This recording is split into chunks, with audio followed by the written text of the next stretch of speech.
Good afternoon and welcome back to another edition of NCIA's Industry Essentials Educational Webinar Series, our premier digital educational platform featuring a variety of interactive programs to provide you timely, engaging, and essential education when and where your team needs it most.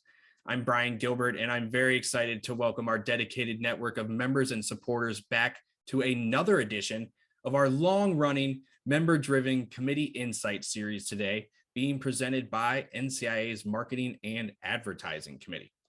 In today's program entitled Meet the Cannabis Influencers, everything you need to know about influencer marketing, we're honored to be joined by a true all-star panel of innovative influencers who've worked with the industry's leading brands. Our moderator for today's conversation, Allison Disney of Receptor Brands, who many of you will recognize from some of last summer's best programs, will lead our interactive educational experience focusing on how to reach and engage cannabis users with original branded content. Before we dive into today's program, a quick word from our sponsor. DCM automates labeling and packaging workflows that are crucial to getting to market and remaining compliant. Operating in multiple states, adding new product line or extensions, constantly struggling with complex testing requirements and packaging updates.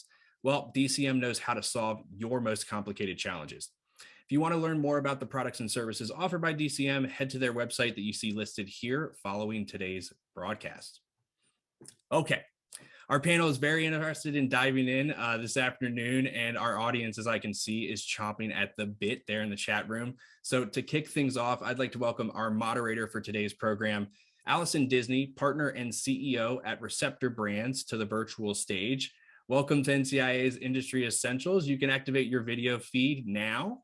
Great to have you here virtually today, Allison.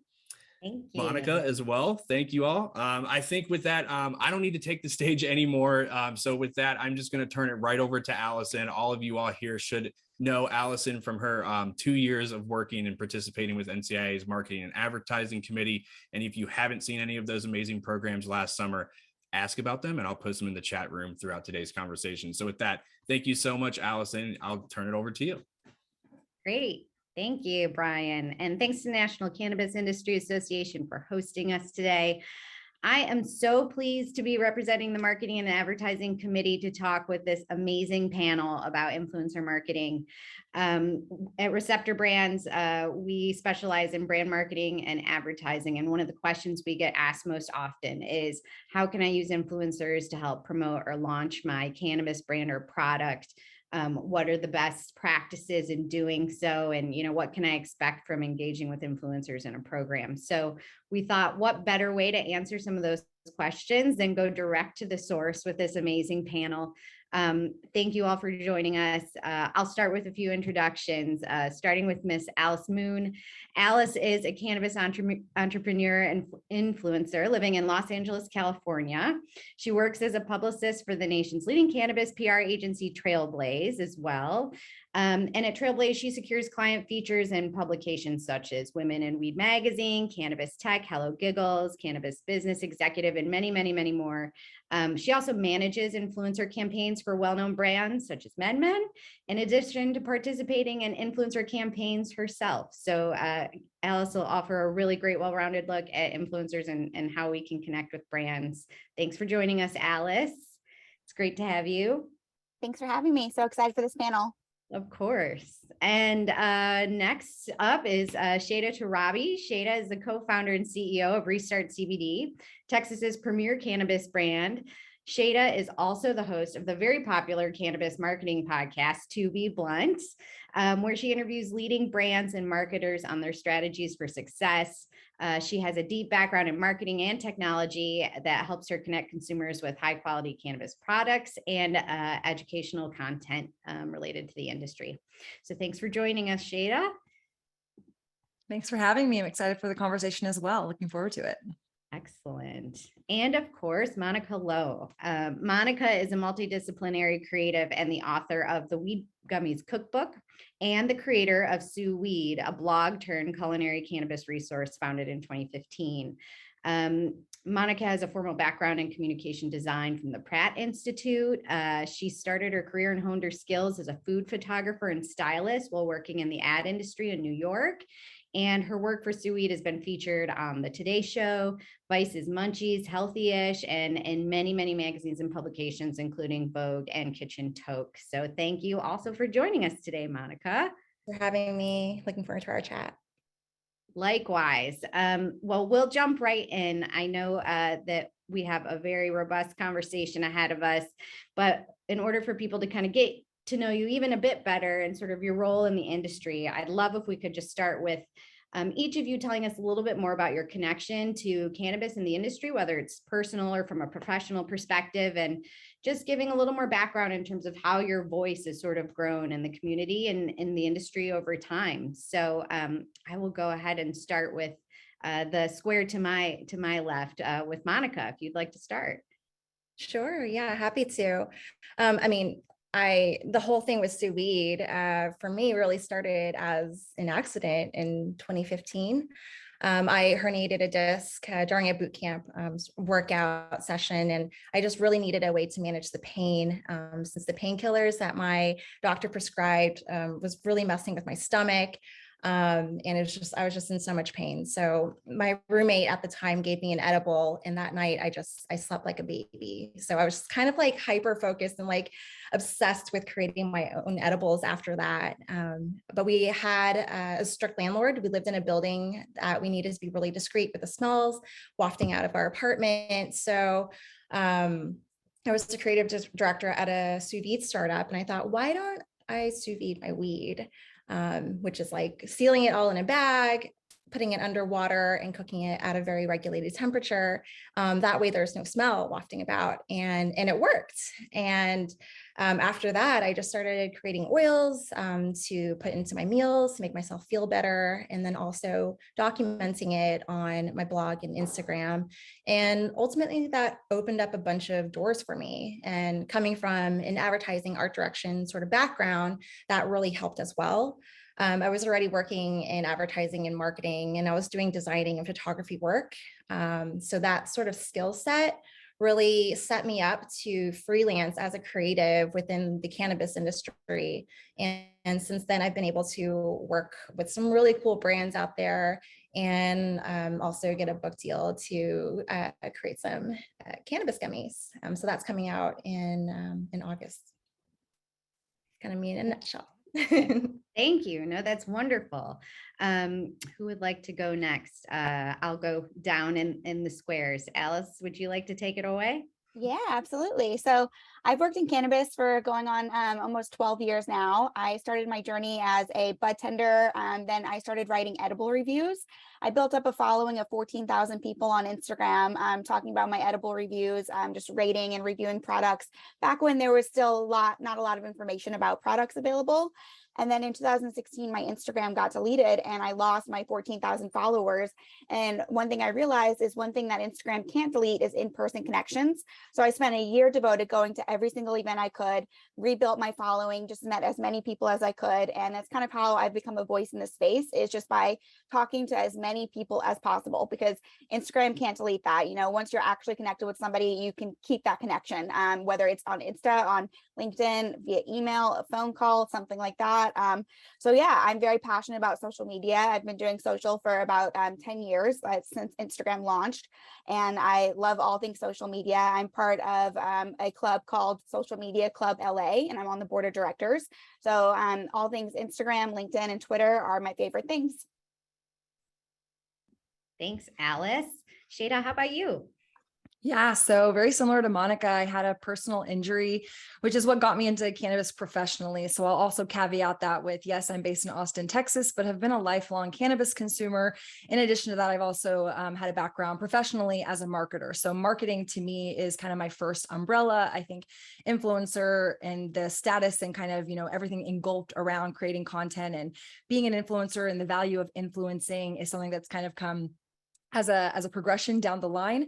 But for me, it really started with just loving to live my life and share what I was going through with people that resonated with what I was going through. And so that originally started out being a food content creator. So being in Austin, we're a very big food city, love creating content around food, creating experiences, sitting at a table, sharing a meal with somebody, very similar to what Alice is sharing.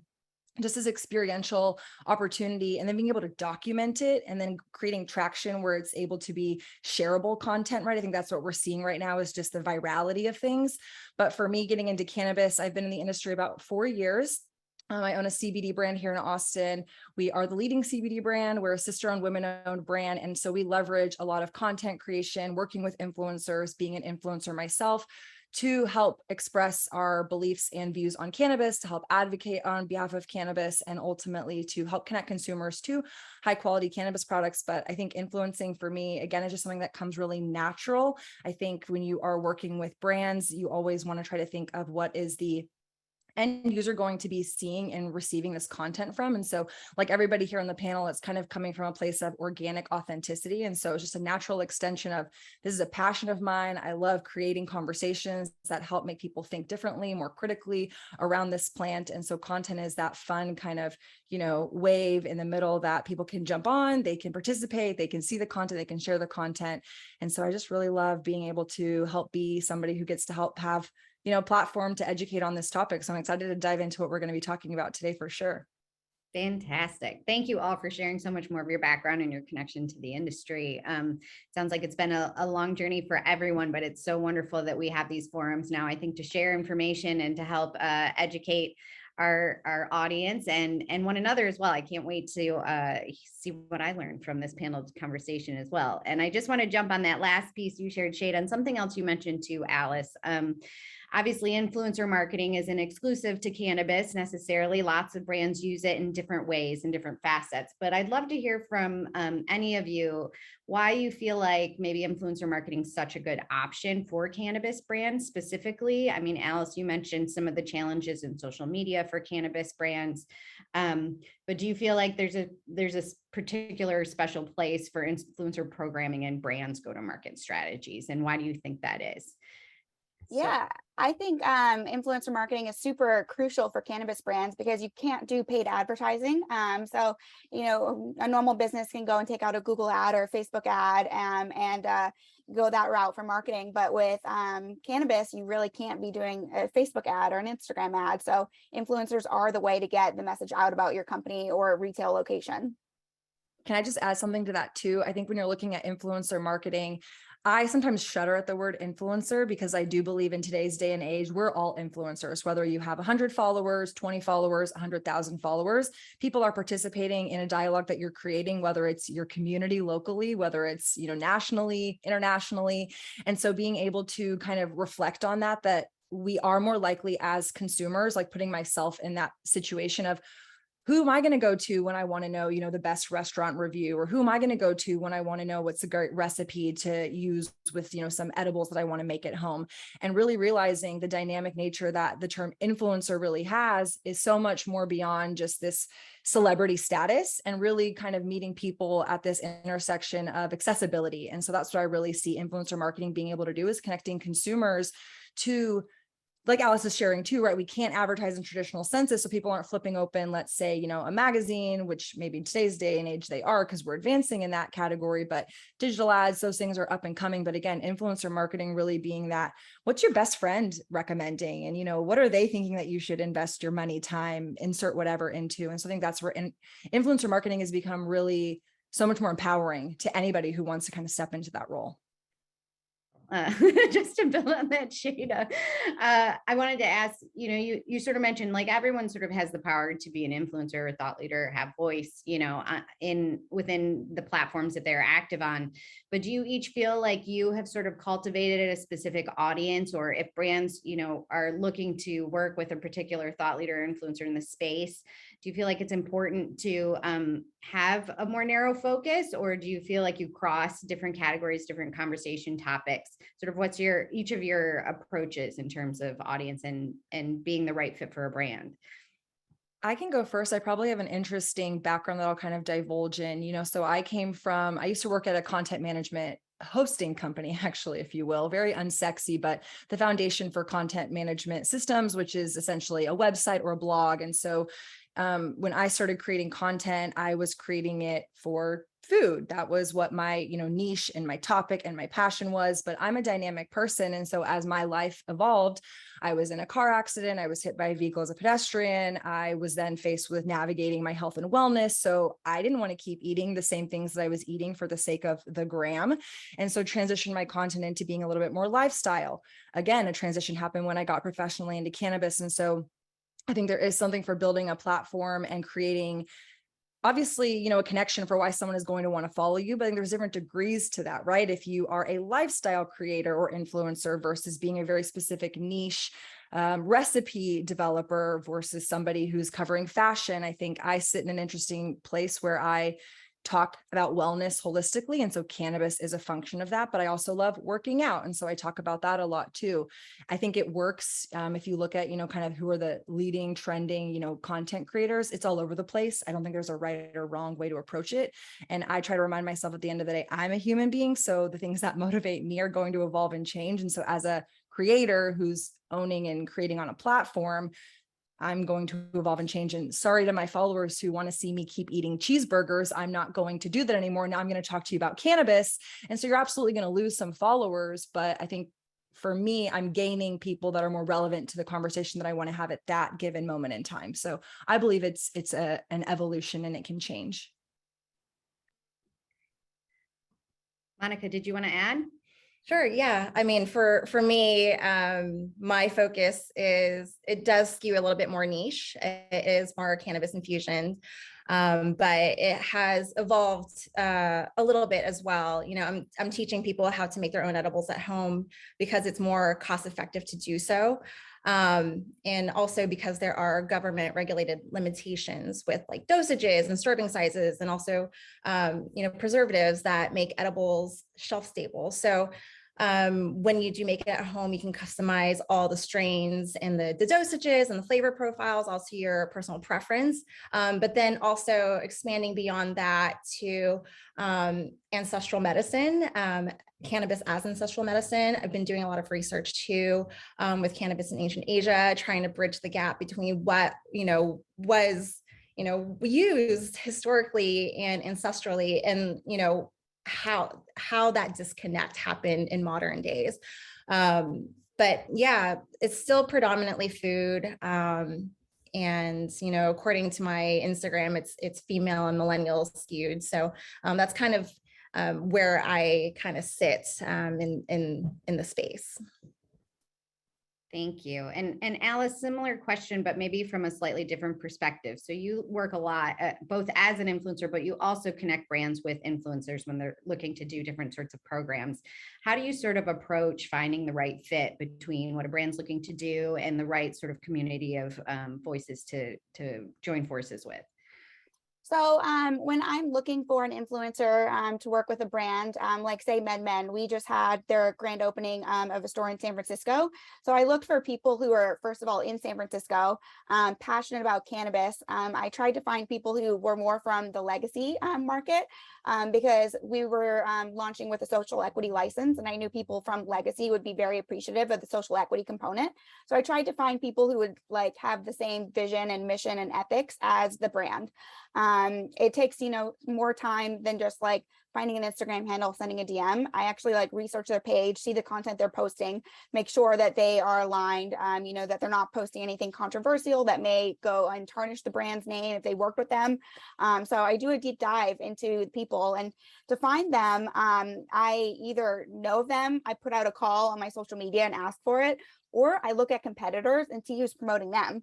So for a dispensary opening in Boston, I looked at who's promoted other dispensaries in Boston. Okay, that's who we may want to target because we know that they have a cannabis audience. They like talking about cannabis and they promoted something in that neighborhood. So that's a way that I go about it.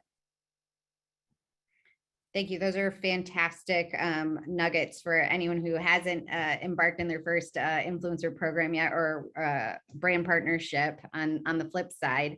I'd love to hear from Shayda or Monica, perhaps just building on that. Do you have any examples of brand partnerships that you've done that you feel like were one of your favorites, or had, a particular success point that you could share with the group, just in terms of inspiration for what, a great program might look like? I can jump in. So I think creative freedom is a really big one for me. I do have a particular style, so it's always nice to get a brief that comes in and it's just like, hey, we like what you do, so you do you.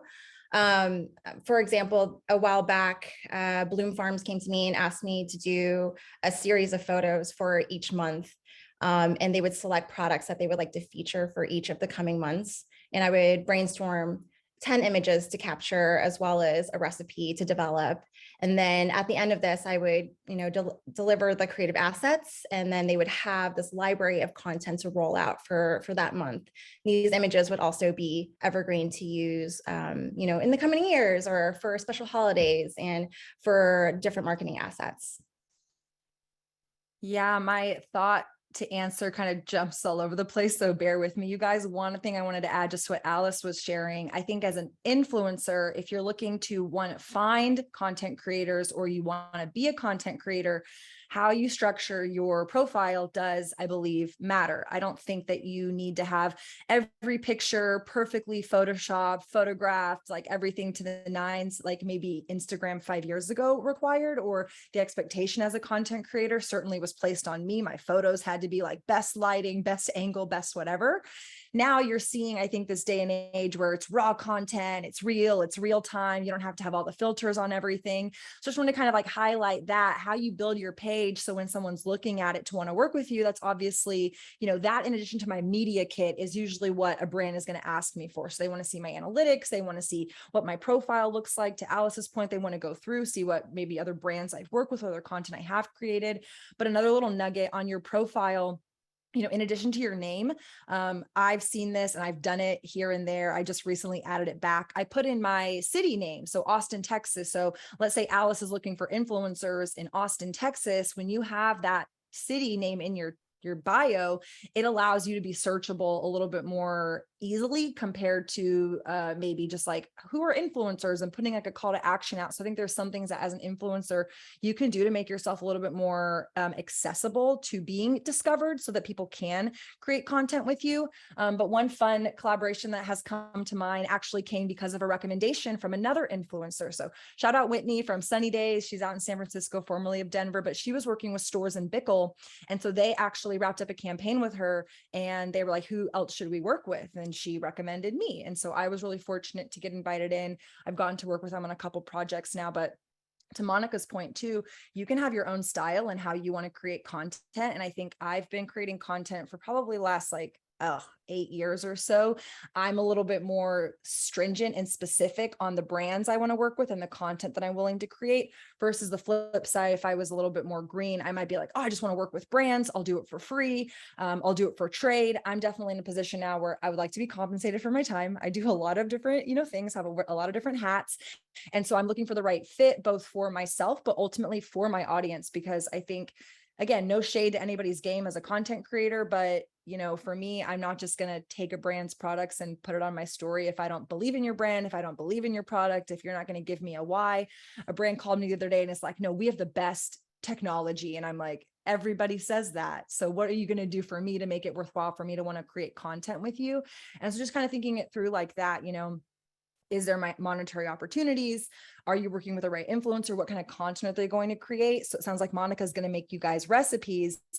I can try. I'm not a chef. That's not my forte. I'm more on the education, more on the reels. I try to take advantage of the new kind of things that these platforms are asking. So sometimes brands come and they're like, hey, can you do, like, I just got a brief and it's like, we want one reel post. We want one in-feed post. We want 5 stories.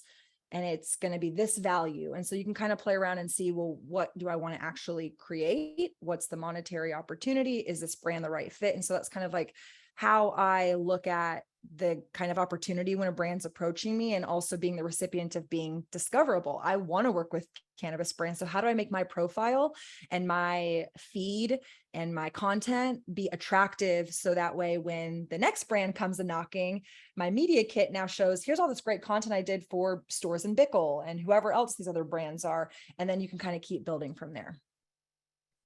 No, that's great. And actually, just to build on that, and I'm going to put you all on the spot a little bit further too, and also reacting to some of the questions we're getting in the Q&A. So when you get into the nitty gritty around, say you've identified the right partner, it seems like a good fit. How do you start to engage in that contract process? And like, how can you ensure that this is going to be, if you're a brand, a good relationship for the content creator and the person you're partnering with, but also how can you measure success as a brand, that this was a good investment and something that, you can demonstrate some traction on after the fact. Would just be curious to hear from you all, without going into super finite detail, like, can you scale your contractual agreements with brands? What are some of the different kinds of agreements that people or content needs people come to you with, just to give our audience a sense for, where do they start if they get to that point in the conversation? I can jump in. Allison, oh, sorry. Oh, I'll go after you, Monica. Okay, cool.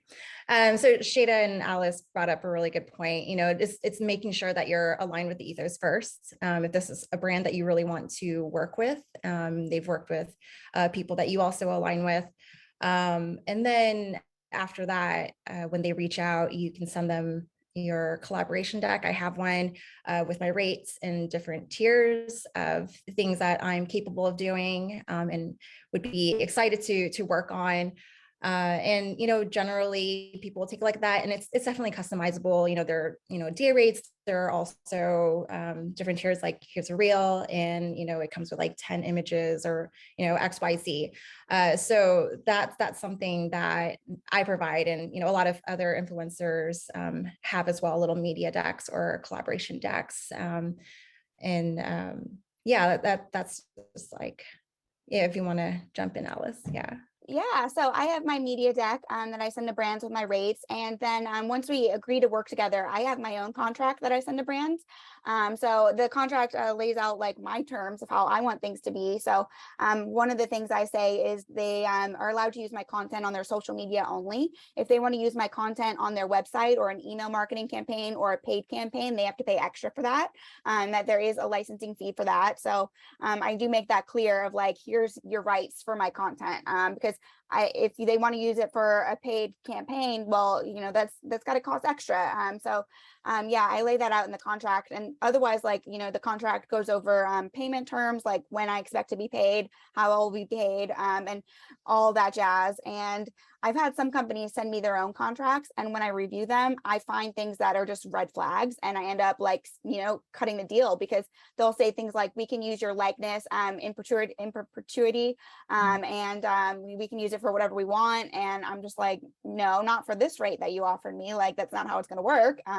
So I just like am very cautious when it comes to contracts, and make sure that the influencer is always like benefiting from it. And the contract I use for my influencer deals is the same one that I go and I use when we hire influencers for MedMen. I make sure that the influencer gets the upper hand here, because they're the one putting in the effort, they're creating the work, they're promoting to their audience, so they need to be respected.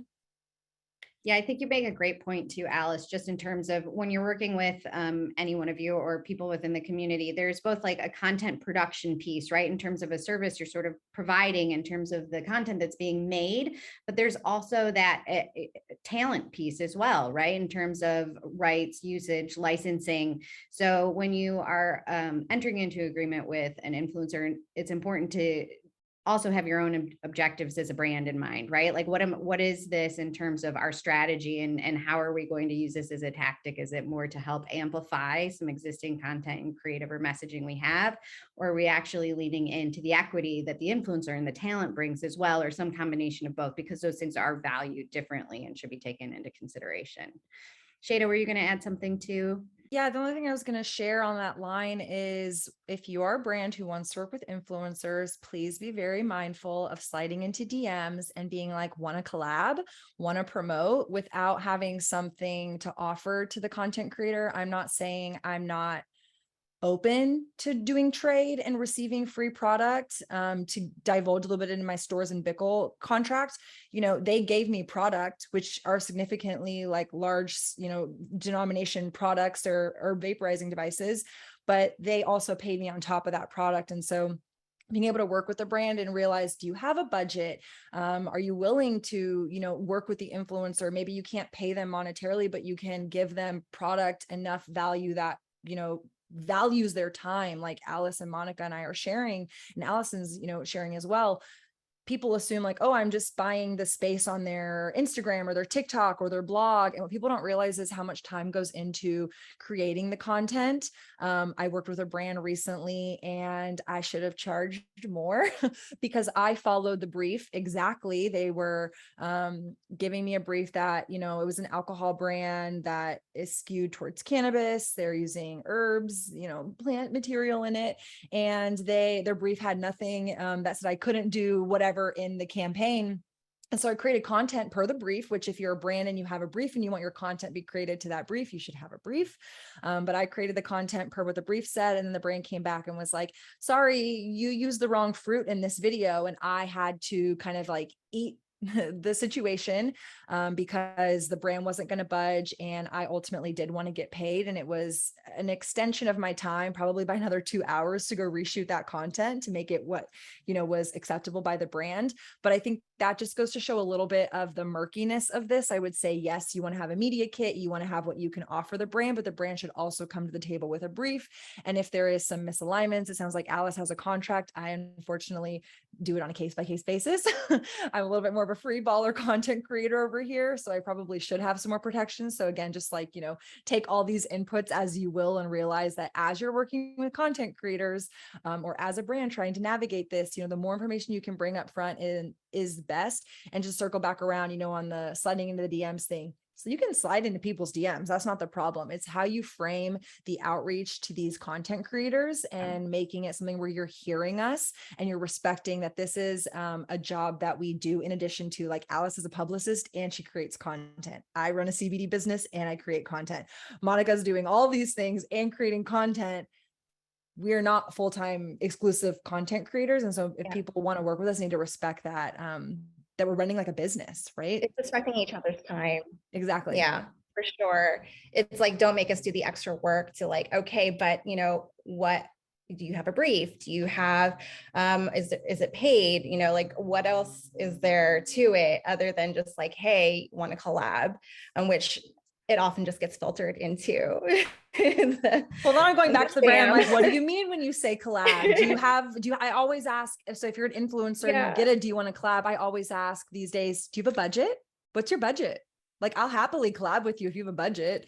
And if they're like, oh, then I'm like, okay, well, maybe this person isn't really serious about collabing, or, they want to just send free products, which again is not wrong. I love receiving free products. It's just maybe I'm not going to go spend, 4 hours making a reel for you and writing a caption and shooting high quality content versus something that's a little bit more organic that can go in my stories or on another platform. Yeah. I think something that you touched on that's really important, Shayda, is the brief.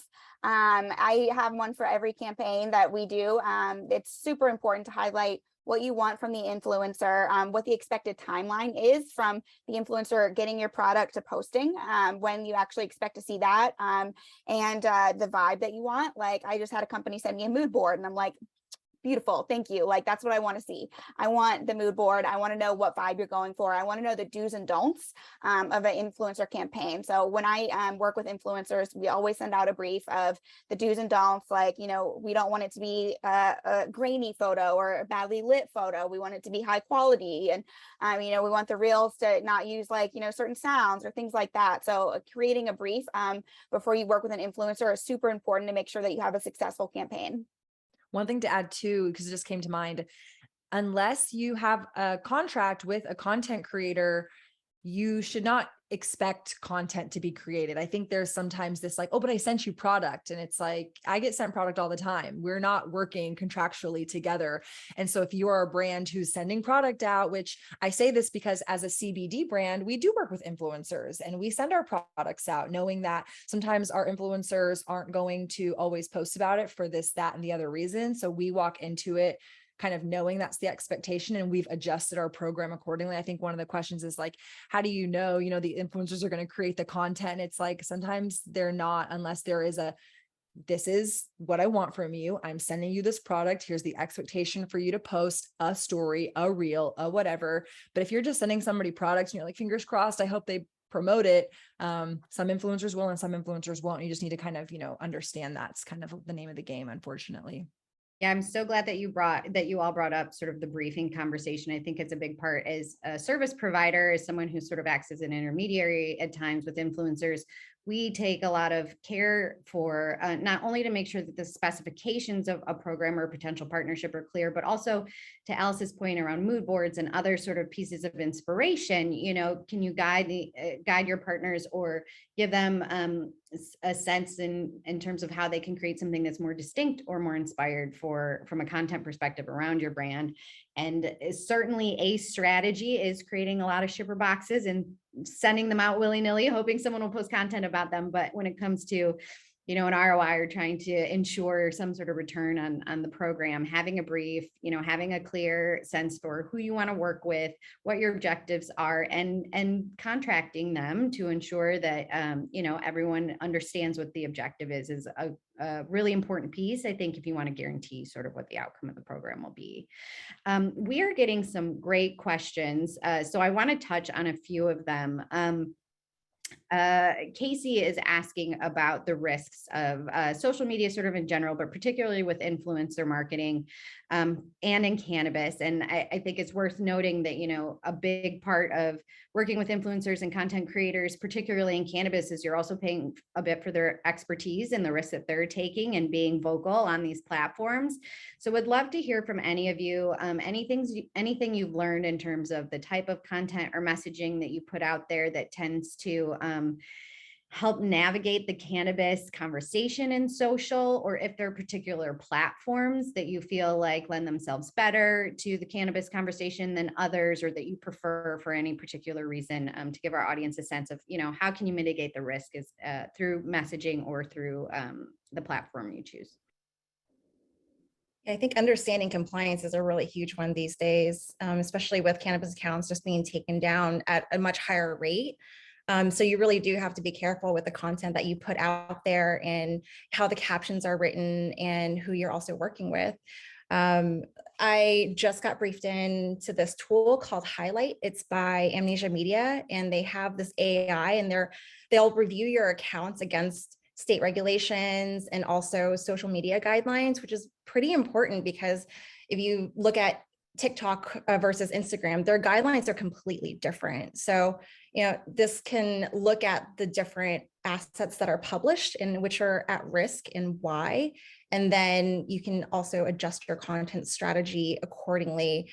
It just sucks as like an influencer, you're working with someone and you create something and there's a transaction with the money, and then the post gets taken down or your accounts get banned. And it's a bummer all around. And it's just, you have to be really careful these days, especially with copy hashtags. That's happened to me before, where I've worked with a brand, we've agreed on the caption that was going to be posted, not knowing that some of the hashtags were banned, and then the post gets flagged and it gets low engagement and then removed. So it's definitely brushing up on compliance. That's pretty important, and understanding what the social media guidelines are. And I think there are people being really creative these days with how they're, using emojis or misspelling words. So I'm sure that'll all change in like a week or two, but it's a huge one. And I think one thing for brands to be aware of is cannabis influencers have a higher rate than other influencers because there's a higher risk associated with us making content surrounding cannabis. So I would say the rate is like 2 to 3 times more than your average influencer, and you should expect that and not scoff at that. It's because they're putting their account at risk by working with you. So that is totally normal for it to be a higher rate to work with a cannabis influencer versus, a food influencer or a fitness influencer or something like that. And also, respect influencers' rates when they do say their rates. Some brands try to negotiate, and I'll try to work with their budget to like make it work. But if somebody says it's $500 for this, don't say, okay, do it for 100. That's just disrespectful and not going to lead to a successful campaign if they have to cut their time and energy and resources to try to produce it at that budget. I think another, scenario that I wanted to highlight, especially kind of straddling the line of CBD and hemp versus like full on like cannabis products. what I've seen some brands do, which is unfortunate to the influencer, because it's happening to a lot of my peers here in like Austin, and I get a lot of questions. They're food bloggers or they're fitness influencers, and someone approaches them to promote some CBD products, and they're like, well, of course, like I take CBD, let me post about this CBD brand. And then their accounts are getting flagged, or, the post is getting taken down, and they're kind of like, well, why me? What's happening to me? And so I think sometimes brands are catching on that if you as a brand can't post, which is the allure of using influencers, you're kind of going around and creating content on someone else's platform, obviously for their reach and audience, but also because maybe you as the main brand can't say X, Y, or Z for whatever reason. So you're using an influencer to create that content. I just think, doing your due diligence as the business upfront to the influencer. I think as cannabis influencers, we know kind of the risk reward that is present with creating this, this kind of content, but my food influencer friends don't necessarily know that. And so they feel like, I was at South by Southwest, and there's like this really big account that posts about like all these like top events happening in Austin. And I guess a CBD business approached them, and they're like, yeah, of course, like CBD will make this post, and they paid them, and they had a transaction go down, and then they created that content, and then it flagged their account, which prohibited them from posting about other events. So now this influencer, who's not a cannabis influencer, is not going to create content surrounding cannabis anymore, because it's going to put their account in jeopardy. And so I think if a brand can be upfront with the consumer, or sorry, not the consumer, the influencer, and maybe connect those dots for them by giving them, hey, let's not use these hashtags. Hey, let's use these words and let's frame it this way. Don't just trust the influencer who maybe is not a direct cannabis influencer to understand the nuances of the industry, because that's going to ultimately harm your brand in the long run and harm their platform in the long run. Because if the content gets taken down, then that's not a win for anybody. So if you can be upfront, say, hey, I know we're a CBD brand, or this is not, typical content that you might be creating, but we love, using cannabis as a recovery from our workouts, and you have a great, fitness audience. Educating them and empowering them to create content that's specific to their platform and something that is in their own voice that also can benefit you without hitting some of those, censorship situations that we're faced with as content creators, is really, I think, an integral piece if you want to work with non-cannabis content creators to create cannabis influencer content too. Yeah, and I'll just build on that too, and try to address a couple of the questions that have come up in the Q&A chat just around TikTok specifically. I think it's important to remember that this is a two-way partnership with a brand and the influencer or content creator that you're working with, and you have some responsibility for your own go-to-market strategy as well. So something that, from a service provider perspective that we spend a lot of time looking at is when you have a go-to-market plan or a channel plan, where are the places that are going to be where it's most easy to control sort of the compliant pieces of either the state regulations that you operate in or the platform regulations that you want to post and be a part of. We often like to talk about some of these channels and platforms as their own nations, right? Because they have their own sets of rules, their own sort of compliance standards in terms of messaging and what can be posted on their sites that are completely separate from what exists on a market to market or a country to country level, depending on if you're international in your reach or domestic. And TikTok comes up a lot because clearly it's a platform that has a lot of momentum, a lot of creative license, and brands have demonstrated a lot of success on that platform. But I think when you're looking at sort of the available platforms to be on, it's also important to look at the audiences on those platforms. So, there's plenty of public and accessible data for, who is the audience or the core audience on Facebook versus Instagram versus LinkedIn versus TikTok. And while there are compliant ways, I think, to operate probably on all of those, being really mindful of the environment you're in and how that context changes from platform to platform is really important in crafting a message that either isn't going to get your page or your content taken down, but also not put your influencer or your content partner at risk for sort of being that intermediary for your content as well. So I don't know if anyone else is on TikTok or any other platforms that they feel, worth building on, but we have a few questions about TikTok specifically in the Q&A. I wanted to add one thing really quick to just your outline of that, Allison. I think there's this big expectation that you as a brand need to be on every platform. I think from my personal experience, I have a marketing and a content background. So that's why my brand and business is participating on Instagram, on YouTube. We have a podcast, we're on TikTok. If you are a brand, let's say, who's going to want to be on these platforms, but that's not your strong suit, maybe you need to hire an intern or hire an associate or work with an agency like Alice's, or hire somebody like Allison who understands those nuances and can point you in the right direction. I don't think that you should just like throw things at the internet because that's what your peers are doing, or that's where like the conversation seems to be happening. There's so much tact that is done and strategy that is done to execute these again, these, 15-second little videos that seem so flippant sometimes. It's like, no, there's a lot of thought that goes behind creating that content. And so if you are a brand who doesn't come from a content background, or you don't have somebody on your team, or you don't have the budget to do it, I would just caution you versus throwing spaghetti at the wall. Or if you don't care, throw spaghetti at the wall. That's a little bit of my, strategy. I have a personal brand and a business. I have my handles here. You can see my Shayda Torabi account. I know there's hashtags I shouldn't use and words I shouldn't say, but I say them because I like to fight the algorithm sometimes. And so I take that, at face value. Does that mean content's going to get flagged? Absolutely. Am I like, the most picture perfect cannabis content creator? No, I know there's people out there who are a little bit more stringent with what they use and how they post and what they say. But so if you are the person who's like, I just want to see if this is going to hit, like TikTok is one that I'm not super comfortable with, because every time I post content on TikTok, I get my content flagged. In fact, I just revisited TikTok last week and posted one thing, and then the second thing got flagged. So it's a little difficult for me to break into that platform, but I'm, curious and here to learn too from my fellow panelists if they've had any success or stories how to navigate some of these, more alternative influencing platforms. So when it comes to knowing the audience's age, it's totally appropriate to ask an influencer for their demographics to see their audience. So you can ask that to see, is it over 21 or is it if their audience mainly 18? So you can make that decision for working with an influencer. Another thing you can do for Instagram is turn on age gating. So I have a campaign we're going to be doing with an influencer who we aren't 100% sure if all their influencers are over 21 or all their audience is over 21. So they're going to age gate their profile for a 48-hour period, meaning anyone who follows or looks at their content has to be over 21.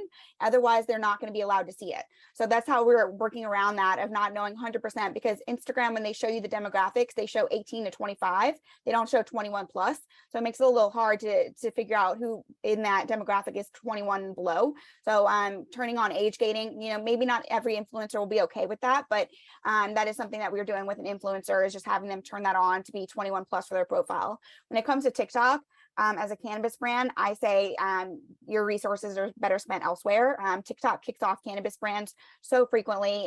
You show smoke and you're gone. So I would say it's not really worth the energy right now to try to be on TikTok. I would say spend your time on Instagram, Twitter, and LinkedIn. Thank you. No, those are super helpful. And just to build on sort of the demographic conversation that's happening, I want to thank Adam for his question about cannabis audiences and share it with you all. So Adam was asking about sort of who cannabis influencers are engaging with now. I think there's this perception that maybe heavier users or people who are avid in the space are the ones that are engaging most with sort of cannabis specific content in their feeds and following different groups and communities and people. But you've all talked a lot about other affinity and interest groups and content types that you are participating in, whether it's fitness or food or audio or other things. So how do you see the audience for cannabis content changing in the future as more people are getting maybe their first exposure to cannabis, or as new states are becoming legal? Do you think that the conversation will change in the social space, and how can you sort of get a sense or predict how when those changes are going to happen based on how people are engaging with your content? So that's a tricky one. When it comes to influencer campaigns, I normally work with influencers who have a cannabis audience, because we know that the audience is there. I have not seen as much success when we're working with like, a fitness influencer for like a flower brand, because their audience is not used to being exposed to that. And usually you need to expose your audience to something multiple times before it really resonates with them. So just doing a one-off campaign with a fitness influencer about cannabis may not really lead to the results that working with like a heavy cannabis user will lead to. I think it's important though to like, have a diverse audience. So, when you have a low dose product, like say Can, for example, like going and working with like a mom or something like that, who is like more on the low dose side instead of a heavy dose side, could be beneficial for your brand, but it's a tricky space to navigate to see like, what is going to make the most sense. It boils down to like, who do you want your audience to be? I think just adding to that, it really needs to come down to the brand understanding who their audience is and obviously what states you're playing in. So yeah, we're a Texas-based business. So our customers are not as canna curious, or they are canna curious, but they're not as maybe canna advanced as maybe states like California or even Illinois now with y'all's program being more advanced. And so I see a lot of success actually in working with non-cannabis influencers to educate on CBD-based products. So we do work with a handful of fitness influencers, food influencers. A lot of the way that we built our brand here in Texas is to do hospitality collaborations. So working with a lot of different hotels and restaurant brands to introduce CBD into their menu, whether it's an ongoing partnership or a one-time collab.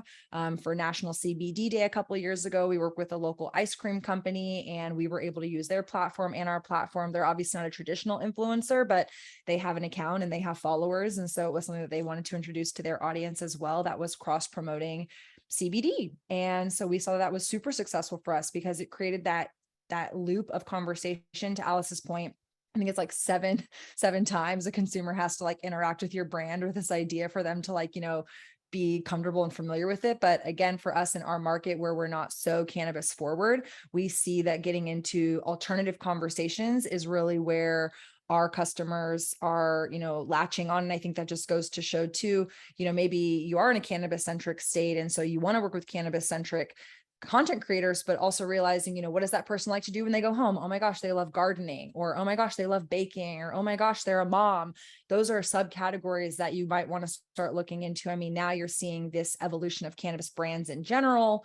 They're not just, no offense, the Cheech and Chongs, the hot boxing your car in your garage, which was totally me in high school and college. We're dynamic people. And so we have other interests. And so being able to be a brand that maybe is for a female audience, maybe finding a young millennial type of content creator who maybe isn't cannabis specific, but she dabbles and she touches and she talks about it, she might be a good fit. Because again, I think as cannabis continues to go more mainstream, you're still trying to bring the fringe of people in and normalize it. At least that's what I'm trying to do as a content creator. And so I try to approach cannabis content from a educational perspective and not just getting high on social media every day, which again, I follow those people fit in society for certain brands. That's just not my content. So I think as a brand, you need to know who's your audience and find content creators that align with who your customer is, and then approach it from that perspective. That's great. And I just want to build on this conversation around audience, very important topic of the conversation today.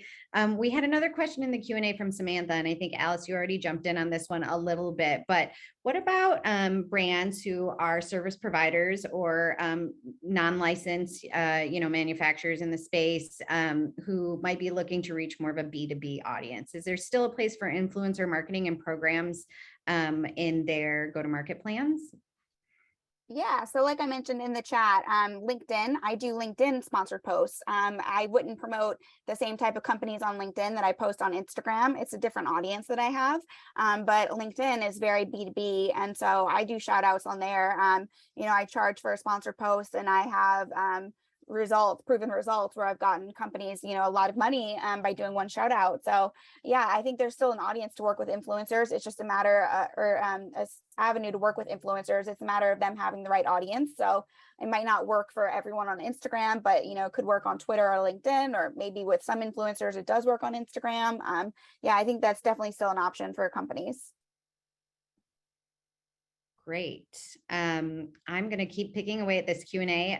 For audience members who want to stay on, we are going to extend by just a few minutes to try and cover as many of the questions that have been shared as possible. Thanks everyone for your engagement today. There was one question that I wanted to answer earlier really quick, if it's appropriate to kind of jump in there. I'm going to pronounce it. Kari Leno asked, how do you gain your following? And so I don't know if y'all want to divulge how you gain your following. I think it's like a really robust question to ask. But I think on the flip side, to answer what I was sharing earlier in terms of like free products, I built my following a lot by saying yes to working with anybody. And so I think there is a little bit of, depending on the size of the content creator, if they don't really have a platform. I started out, like I mentioned, as a food blogger.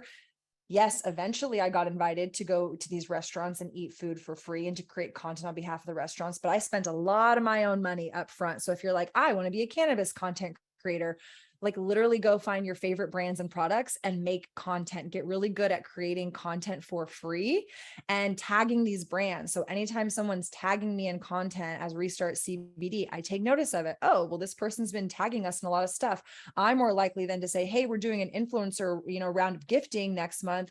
I see you've been tagging us in a lot of content. Would you like to receive our influencer box? Oh, I'm having paid opportunities. So sometimes you don't need to have a following to create the content, and you don't have to, you do have to spend some money and spend some time doing it, but that's really how I started. I did a lot of things for free, invested my own time, my own money, putting myself in these situations. And then I just knocked it out of the park, and the content that I was creating, which made those brands take notice of, oh, Shayda is posting about us a lot. Let's work with her. And then I got on lists for publicists, and then those publicists would invite me in. And so that's kind of how the trickle down effect really started happening. So you don't need anything fancy, just start creating content. That's great advice. Monica, were you going to add to that? I agree. Just start posting stuff. That's really kind of how I got started. I was just tinkering in the kitchen and posting what I was creating, and it kind of spiraled out after that. And just, like saying yes as well, doing, going to industry events and meeting people, and just trying a bunch of new products and working that into what you're creating online. That's great. Thank you both. I want to kick over to Bill's question. We've had a couple questions about affiliate marketing programs, and just curious from all of you how you think influencer marketing and affiliate programs kind of can work together, or if brands should think about them as very, separate sort of tactics.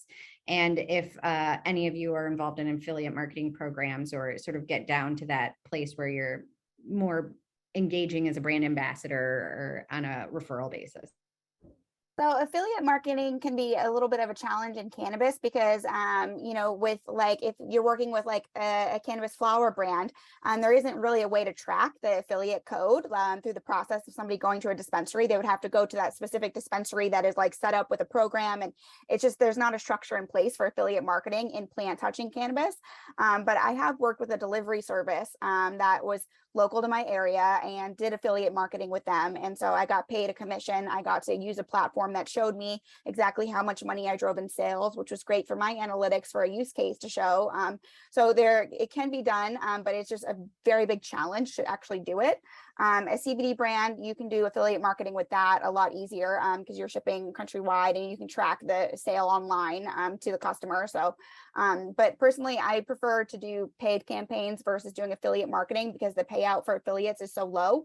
And it just feels like I'm not benefiting as much, and I'm having to put in a lot more effort to get the sales for the company. I think, when I'm creating content as a influencer, it's not just about the sales, it's about brand awareness and credibility. So I'm building up more than just like a direct sale. I am a part of some affiliate programs, and it really works well on my blog, not necessarily on Instagram. I don't like to use sales messaging. That stuff gets taken down a lot. So my blog drives a lot of traffic, so that lives there specifically. And I don't merge those two too often. But yeah, definitely want to be aligned like with the ethos with the company if it lives on my blog as well. So it's not, I don't say yes to everything. The other thing I'll add is I think when you are creating affiliate programs, it is difficult in cannabis directly plant touching like Alice was sharing, I think from a CBD perspective, it can be helpful if you can find the right program.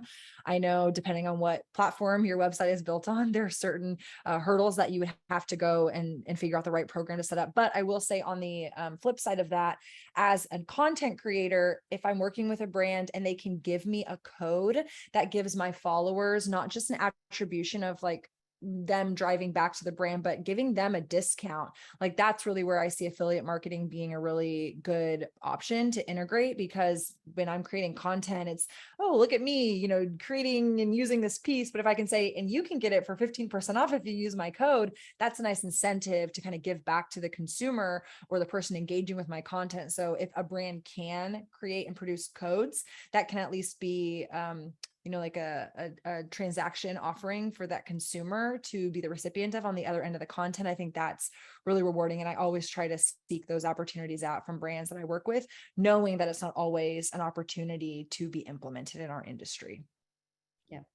Well, and going back to the B2B question from earlier too, I think if you are a non-licensed cannabis operator, certainly if you're an accessories brand or if you're a service provider, or if you have some sort of D2C functionality from a sales perspective, they can be great traffic drivers to a branded experience.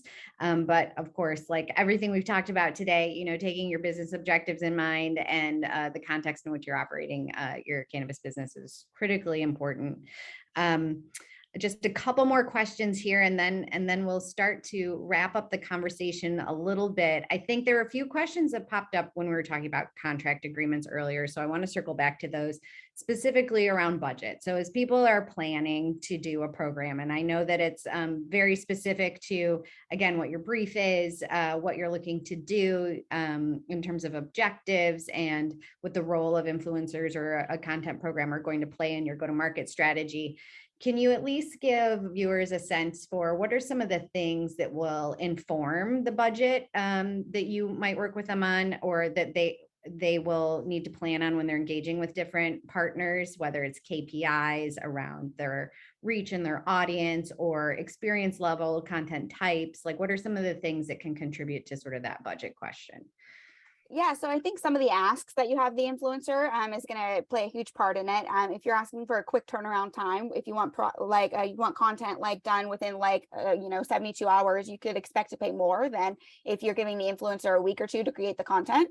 I think, you know, if you're asking for a reel versus a post, there's also going to be a price differentiator there. And then the followers engagement. It's not just about, the influencers engagement. It's not just about the influencers followers anymore. It's really about the engagement and the reach. So you got to take all those things into play. I think, you know, a brand should put 5 to 10K into an influencer campaign if they're going to want to see some results. 20K is a great sweet number, but you know, you can do an influencer campaign for less than 5K, but to get a really big reach and work with multiple people, you should expect to pay that much to be getting strong driven results. Great. Thank you. Well, I think we're getting close to concluding our time. I really appreciate everyone's participation and for hanging with us for this very robust conversation. One last question to everyone as we sort of wrap up is, in everything that we've talked about, is there any final do's or don'ts for brands in terms of working with influencers or content creators that you would like to impart upon our audience so that they don't leave here without knowing this critical do or don't in working with content creators and influencers in cannabis? I know there are so many. Yeah, I think do approach influencers with respect and understand that they, spend a lot of time creating the content they do and building the audience they have. So be respectful and nice. Try to email them instead of just sliding into the DMs because they may miss your DM. Most influencers do have their email readily accessible, whether it's on their website or in their bio. So, come with a strong campaign and yeah, just be respectful. Great. Anyone else? Monica, Shayda, your last parting wisdom? Just harping back on that, understanding compliance and the guidelines and working together with the influencer to really craft a message that is, going to be safe for everybody to use. I think I'll add, depending on what your budget is and depending on what your brand is and depending on where you are geographically, there's definitely, I think I mentioned it earlier, different tiers of influencers as well. So you might have your eyes on this person who has, 100,000 followers and they seem to be like the perfect fit for you, but just know that working with an influencer at that, level and status might have a different price tag than working with an influencer with a fraction of the followers. But I think Alice was sharing the engagement is key, right? And so really trying to figure out what is accessible to you and what is going to resonate with the influencer or the content creator that you're reaching out to. And just realizing, I think we're all expressing it, we're all human beings at the other end of the screen. I know sometimes we get glamorized and put in these positions of like, oh, that's so-and-so, they're a content creator. And it's like, I'm just like you guys. I just happen to have my phone in my hand a lot more frequently and speak, TikTok and social media and Instagram. And so it's just, realizing that you're dealing with human beings and this is a part of our job. And we spend a lot of time creating our platforms and building our platforms and being intentional with the content we're creating. So yeah, be respectful when you're reaching out to us, be respectful of the budgets that we're putting forth, but also, have a dialogue with us. If you're just going to, kind of keep it short and be very specific with what you want to work with, you're probably not going to have a lot of success. But if you're open-minded and you can explore and kind of work with the influencer and content creator, I think you'll realize there's a lot more opportunity out there for you with influencer marketing. Fantastic. Well, I just want to thank this panel again for all of the wisdom and the depth of experience and the effort in building your communities and sharing all your learnings with this group and our audience today. Thanks again to NCIA and the MAC committee for sponsoring this conversation. There were several questions about how to connect with the group on the webinar today, and our contact information is up for everyone, but I think you can find us all on LinkedIn and Instagram, and several of our panelists have their own branded websites as well. So please feel free to reach out. And for any of the questions we weren't able to answer, we will do our very best to follow up on them after the show. And again, if you'd like to reach out directly with any further questions too, I'm sure our panelists would be happy to respond in their own time. So thank you again to Monica, Alice, and Shayda, and to the NCIA. Really appreciate you joining us for this conversation. And I hope everyone had a wonderful viewing experience. Fantastic. Well, all the appreciation right back at you, Allison, for spearheading, coming up with this amazing idea and wrangling these amazing influencers to participate in this fantastic conversation on NCIA's Industry Essentials platform. I know that just sort of being a fly on the wall, I was taking notes throughout the entire hour. I really appreciated some of these tips and tricks that you all provided to us internally as an organization. So I can only say that I know the audience members were getting a huge benefit out of today's program as well. Why don't we all give the panel a virtual round of applause? If you enjoyed today's session, raise your hand. There you go. I love seeing that in the audience pool. Raise your hand in the audience pool. Post those appreciation and thank you messages in the chat room. Fantastic. And stick around for the next few minutes while we close out today's program. As always, we will send over a PDF of today's presentation, but while you have it here, screenshot this, make sure that you follow all of these channels and send those connections on these LinkedIn profiles that you see linked here. And then stick around for a few minutes while we give you a tease of some upcoming activities that NCIA is engaging in that we would love all of your all's participation in as well, while our panelists leave the virtual stage and stick around in the chat room for the next few minutes to engage with all of our audience members. So huge thank you again, Allison, Monica, Shayda, and Alice for presenting today's program. And with that, dust off that business suit and shine your shoes. NCIA's annual lobby days are back. You can join us September 13th and 14th as we return in person to Washington, D.C. for the first time since 2019 for our 10th annual Cannabis Industry Lobby Days. For all of you all who have never participated before, this is your chance to unite with other NCIA members to advocate for the issues most important to small cannabis businesses, from safe banking to federal descheduling, as well as sharing your personal stories with national lawmakers who need to hear from Main Street cannabis business people. Please note, participation in lobby days is only available to active NCIA members. So if you aren't yet part of the industry's only trade association representing Main Street cannabis businesses, join today to participate in this important event. I know a number of you all were brought into today's program through the amazing efforts of our influencers here on the today's session. So if you aren't an NCIA member, don't hesitate to reach out to myself or anyone else on the NCIA team, a number of which are in the audience pool here, to learn more about all the affordable options that you can learn more about, and then join us in Washington, D.C. later this fall. Additionally, we do have a number of sponsorship opportunities. So in addition to some of these amazing influencer campaigns, I hope that all of you all are thinking about and brainstorming over the next few months. Do keep in mind that there are a number of opportunities to increase your brand and get exposure for your brand at NCIA's most important policy event of the year, our annual lobby days this fall, as well as the return of our in-person industry social events, first taking place in Denver, Colorado later next month on July 28th, being supported currently by 710 Spirits. So if you want to learn more about all of the amazing opportunities to get some brand exposure at these in-person events, as some of our panelists said, in-person connections are really invaluable when it comes to getting your word spread about your business. Please do reach out to anybody at NCIA to learn more. And then finally, a big, huge shout out to DCM, again, our presenting sponsor for today's program. They've sponsored this along with a number of other industry essential webinar programs over the summer and spring. So huge shout out to them. If you want to learn more about their products and services, feel free to reach out to any of their team members who I think are participating in today's program as well.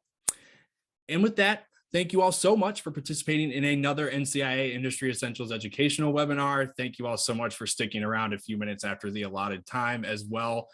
We sincerely appreciate you taking the time out of your busy summer schedule to get informed and stay connected with your cannabis community, both virtually as well as in person. So head to the events section of our website following today's broadcast to secure your spot in all of those upcoming activities that I just mentioned, including that industry social in Colorado next month and our in-person annual lobby days in Washington, D.C. this fall. Huge thank you once again to the members of our panel for presenting today's program, along with all of our audience members, and most importantly, our member business owners that are essential in driving our organization missions forward. As always, we'll leave you all with this end of event credit sequence highlighting the 35 member businesses that participated in this afternoon's session and Evergreen Roundtable, alongside some personally produced musical stylings to enjoy. If you don't see your company included in the slideshow, don't be discouraged. That just means that you need to head to thecannabisindustry.org/join following the broadcast to join the movement for a responsible and equitable cannabis industry. Huge thank you once again to all of our panel. Enjoy. Hopefully we'll see you all again next week for another NCIA Industry Essentials educational webinar. Until then, have a great one.